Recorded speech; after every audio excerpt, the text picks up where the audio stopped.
Սուսաննան 17 տարեկան է, Ախուրյանի տարածաշրջանի Առափի գյուղում է ապրում, պատրաստվում է բարձրագույն կրթություն ստանալ։ Ներառական հասարակության ձևավորման, բարձրագույն կրթության, ինչպես նաև գյուղից քաղաք հասանելի ու մատչելի տեղաշարժի ապահովման հարցերն էին բերել մարդու իրավունքների պաշտպանի հետ հանդիպմանը։ Սուսաննան ոչ միայն խնդիրներից խոսեց, նաև փոփոխությունների նախաձեռնությունից։ Հասարակություն ներառեն հաշմանդամություն ունեցող մարդկանց եւ հաշվի չառնեն իրենց հաշմանդամությունը եւ տան հնարավորություն իրենց ներուժը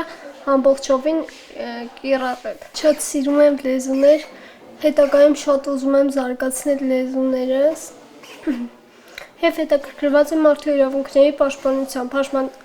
հատկապես հաշմանդամություն ունեցող անձանց իրավունքների պաշտպանմամբ։ 17-ամյա աղջիկը օրն իրավունքների պաշտպանության առաջնագծում ծրագրի մասնակից է։ Նախագիծը միավորում է ակտիվ ու նախաձեռնող երիտասարդների։ Սուսաննան մեկ ամբողջ օր ուղեկցեց մարդու իրավունքների պաշտպանին Շիրակի մարզ կատարած աշխատանքային այցի ընթացքում։ Անահիտ Մանասյանը Շիրակի մարզպետի հետ հանդիպմանը ներկայացրեց այն հիմնական խնդիրները, որոնց բախվում են գյուղական բնակավայրերում ապրող հաշմանդամություն ունեցող անձինք։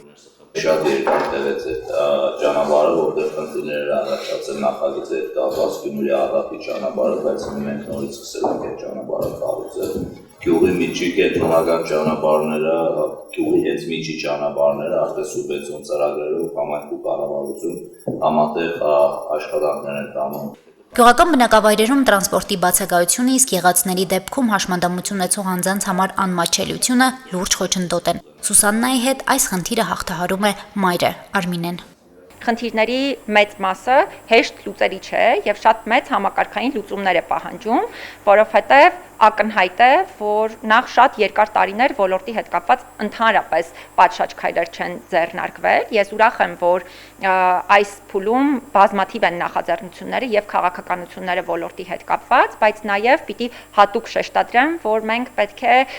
շատ համակարգային, շուտափույթ եւ պրոֆեսիոնալ մեթոդաբանություն ցուցաբերենք։ Գյուղերում նաև երիտասարդների զբաղվածության եւ ժամանցի հնարավորություններն են սահմանափակ կամ գրեթե չկան։ Մարդու իրավունքների պաշտպանի աշխատանքը, համագործակցությունը մարզային համայնքային կառույցների հետ հնարավորություն են խնդիրների բարձրաձայնման։ Մարդու իրավունքների պաշտպանը Սուսաննայի ուղեկցությամբ այցելեց նաև Ախուրյանի երիտասարդական կենտրոն։ Երիտասարդների հետ քննարկվել են մարդու իրավունքների պաշտպանության առնչվող մի շարք հարցեր։ Երիտասարդները պետք է ճանաչեն իրենց իրավունքները եւ կարողանան ճիշտ կիրառել դրանք։ Երբեմն նաև երիտասարդները չեն գիտակցում արդյոք իրենց իրավունքը խախտվել է թե չէ, որովհետև չգիտեն իրանք ինչ իրավունքներ ունեն, ինչ պարտականություններ ունեն, եւ առաջին քայլը հենց գալիս է իրազեկումից, երբ որ իրենք իմանան, տեղեկացված լինեն, թե իրանք ինչ իրավունք ունեն, ինչ պարտականություն ունեն, հետեւաբար արդեն հեշտ կլինի տարբերակել արդյոք իրենց իրավունքները այդ հարցում ոտնահարվել է կամ միգուցե իրանք պետք է ինչ-որ մեկի դիմեն, թե ոչ։ Երիտասարդի ձայնը լսելի կլինի եւ ինքը փաստացի կմասնակցի որոշումների կայացման գործընթացին, քանի որ մարզային ու նաեւ մարդու իրավունքների պաշտպանության հետ կապված շատ կարևոր խնդիրներ էր բարձրաձայնում։ Հանդիպումը մարդու իրավունքների պաշտպանի հետ հարցուպատասխանի ձևաչափով էր։ Երիտասարդներին մտահոգող էին զբաղվածության, հաշմանդամություն ունեցող անձանց համար հասարակական տրանսպորտի հասանելիության, կրթության, ինչպես նաև ազգային փոքրամասնությունների, երեխաների ու կանանց իրավունքներին առնչվող հարցերը։ Հասմիկ Թումասյան, Հարություն Չաքմիշյան, Հորիզոն։